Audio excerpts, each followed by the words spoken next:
মুন্সিগঞ্জ 3 জনাব আনিস মোল্লা Bangladesh labour party আনারস প্রতীকে পেয়েছেন 294 ভোট।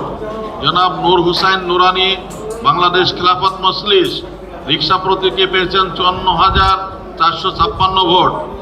জনাব মোহাম্মদ আরিফুজ্জামান দিদার জাতীয় পার্টি লাঙ্গল প্রতীকে পেয়েছেন 804 ভোট। জনাব মোহাম্মদ কামরুজ্জামান বাংলাদেশ জাতীয়তাবাদী দল ধানের শীষ প্রতীকে পেয়েছেন 1,24,691 ভোট। 1,24,691 ভোট। জনাব মোহাম্মদ মহিউদ্দিন স্বতন্ত্র প্রার্থী ফুটবল প্রতীকে পেয়েছেন 88,936 ভোট। জনাব শেখ মোহাম্মদ কামাল হোসেন বাংলাদেশের কমিউনিস্ট পার্টি কাস্তে প্রতীকে পেয়েছেন 304 ভোট। জনাব শেখ মোহাম্মদ শিমুল বাংলাদেশের বিপ্লবী ওয়ার্কার্স পার্টি কোদাল প্রতীকে পেয়েছেন 174 ভোট।